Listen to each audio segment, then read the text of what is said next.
როცა ტკივილი სულიერი ემოციური თუ ფიზიკური მოურჩენელია, ასე ვთქვათ. ტკივა ადამიანს. რა ხდება ამ დროს? რა თქმა უნდა, ადამიანი უნდა ეძებდეს გამოსავალს, დაიყუჩოს ეს ტკივილი. თავისთავად ეს ტკივილი გიბიძგებს, რომ ეძებო გამოსავალი. მაგრამ არის ზოგჯერ ეს ტკივილი არ ყუჩდება. რა ხდება ამ დროს? ამ დროს ხდება ის, რომ შენ ჯვარზე ხარ მილურსმული. ჯვარზე ხარ გაკრული. და ეს ჯვარი სასჯელი კი არ არის, ეს არის ხსნა. პავლე მოციქული კორინთელთა მიმართ ეპისტოლეში ამბობს, რომ ჯვრის სიტყვა წარწმედულთათვის არის შიშლეგე, ხოლო ჩვენთვის ის არის ხსნა. ჯვარი არის გამოხსნა ადამიანის. ქრისტესთანა ჯვარცმულ ვარ, ამბობს პავლე მოციქული ასევე. ქრისტემ ჯვარცმით ისევე პავლე მოციქულის სიტყვებს ვიტყვი, ჩვენი ცოდვები მიალურსმაო ჯვარზე მიაჯაჭვა, ასე ვთქვათ. ასე რომ ჯვრის წარება, რაც სახარებისეულად მოცემულია, ადამიანის ჯვრის წარება პირველ რიგში გარეგნულ ფორმაში კი არ გამოიხატება, არამედ შინაგანი ფორმით, აი ამ ტკივილის დათმენით, როცა შენ ვთქვათ ეს მოურჩენელი ტკივილი გაქვს სულში, ან ემოციურად, ან ფიზიკურად. აი მის დათმენით ხდება ღვთისნების მიღება. როცა განსასწრებით ადამიანის ცხოვრებაში, მაგრამ ბოროტდება, ვთქვათ, ხო, მასში ეგოიზმი მატულობს, ის ემსგავსება მარცხენა ავაზაკს, ესა მაცხოვრის გვერდით მარცხენა ავაზაკს, ჯვარცმულ ავაზაკს, რომელიც ღმერთს თხოვდა, რომ თავი იხსენი და ჩვენს გვიხსენი. ხოლო თუ შენ თავდაბლობას იძენ განსასწრებში, ესე იგი ემორჩილები ღვთისნებას და ემსგავსები მარჯვენა ჯვარცმულ ავაზაკს, რომელმაც ასეთი რამ თქვა, რომ სამართლად ღირს რაც ავქმენით მოგვეგების. ანუ რაც დავიმსახურეთ, ის მივიღეთ. ასე რომ ეს ტკივილი არის არა სასჯელი, არამედ გამოხსნა. ჩვენი ცოდვებია მილურსმული ჯვარზე. არ უნდა ვიფიქროთ ამ დროს, როცა რაღაც ტკივა სულიერად, ემოციურად თუ ფიზიკურად რო ღმერთმა დაგსაჯა.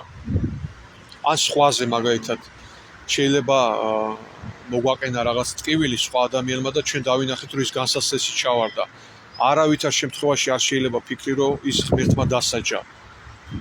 აი ჩვენში ჩაბუდებული ეგოიზმს უნდა ეს ჯავრი იყაროს რაღაცა და აი ხედავ, მე რო დამიშავა, ამიტომ დაისაჯა. არა, არ დასჯილა ის.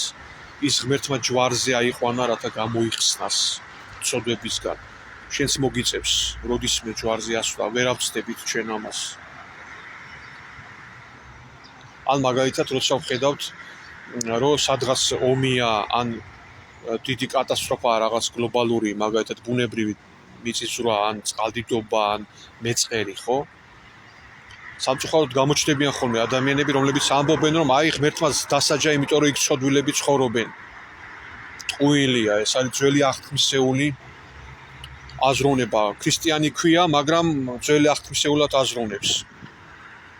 ძველ აღთქმაში ღმერთი როგორც სულის მაძიებელი, ესე ეცხადებოდა ადამიანებს, იმიტომ რომ ველური, გრუბი ადამიანის გონებისთვის ქრისტიანული შეგონება ამაოა და მაშინდელ წარმართებს და პრიმიტიულ ადამიანებს უნდა ცოდვა რომ არ ჩაედინათ, უნდა შინებოდათ ღმერთის, შიში უნდა ქონოდათ, რა ახლა ამას იმიტომ არ გავაპუჭებ, რომ მე დამსჯიან, მომკლავენ, ჩამკოლავენ ან რაღაც.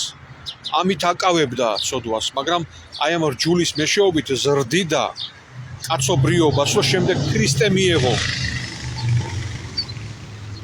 უმაღლესი საფეხური მიეღოთ შემდეგ ადამიანებს. და ეს უმაღლესი საფეხურია ზუსტად რომ ჯვრის მტკივრთელობა, ტკივილის დათმენა და სხვაზეც ასე არ განიკითხო და არ თქვა რომ ცოდების გამო დაისაჯა. არა, ჯვარზე ავიდა ის.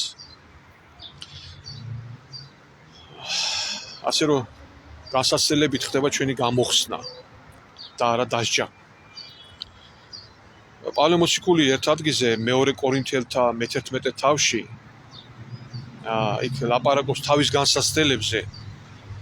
ერთი შეხედვით პირველად რო წავიკითხე, მე ძალიან ბევრი ხომ არ არის ერთი ადამიანისთვის რო ვიფიქრე. იმიტომ რომ იქ ლაპარაკობს რომ იქ ბევრჯერ გაჯოხეს ის დარტყმები მიაყენეს, აი იუდეველთაგანო ესეთი ის მივიღეო მე 40 დარტყმა 40 დარტყმა 5 ჯერ ერთის გამოკლებით. იცით ეს რას ნიშნავს? 40 დარტყმას მიუსჯიდნენ, მაგრამ 39-ს არ ტყავდნენ.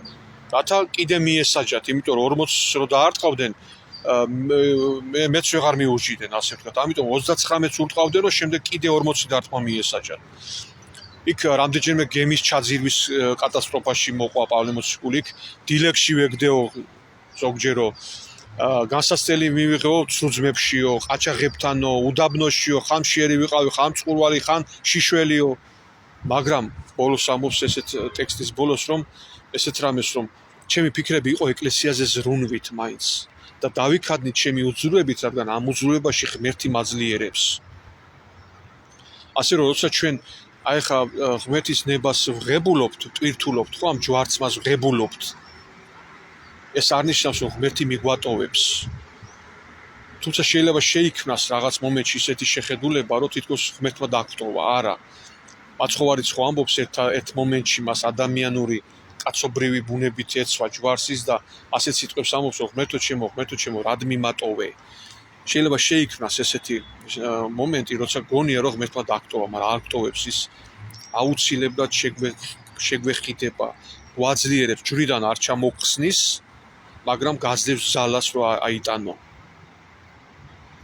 და ჩამოხსნის ჯვრიდან მაშინ როცა ის ტკივილი, ის ჯვარცმა შენთვის რაღაც მიზანს მიაღწევს, ღმერთი ხედავს, რომ რაღაცა მიაღწია მიზანი იმ ტკივილმა, რაღაც შეასრულა შენ მანკიერება მოგაცილა, რაღაც სოდვისგან გაგყურნა, რაღაცა, აი მაშინ ჩამოხსნის ჯვრიდან. ამიტომ თუ გინდა რომ ჯვრიდან მალე ჩამოხვიდე, იყავნება შენი უფალო. ითმინე ის ტკივილი, თუ ვერ ყურნალობ და ვერ ხო ცდილობ შენ დაიამო ეს ტკივილი, ხო, მაგრამ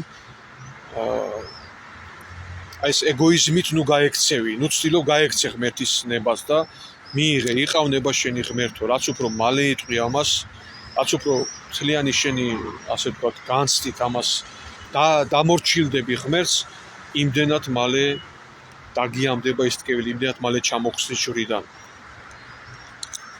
ხოლო თუ უფრო მაღალი საფეხური გაქვს, ასე ვთქვათ, ამბიცია უფრო მაღალ საფეხურზე ახვიდეს სულიერების,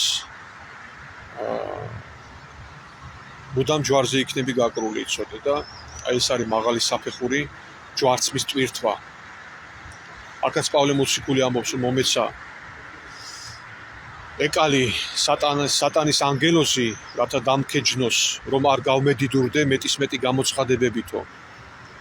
ანუ მაღალ სულიერ საფეხურზე მდგომ ადამიანს აქ ცდუნება ისეთი, რომ თავში აუვარდეს, ასე ვთქვათ. ამიტომ ის სულ ჯვარცმულია და ითმეს ამ ტკივილს. თუმცა რა თქმა უნდა, როდის და რა შემთხვევაში მოხდება ხსნა, ჩვენ არ ვიცით ეს ზუსტად. ღმერთმა მშვიდობა მოგცეს ყველას. პირველ რიგში სულში და შემდეგ უკვე გარეთაც.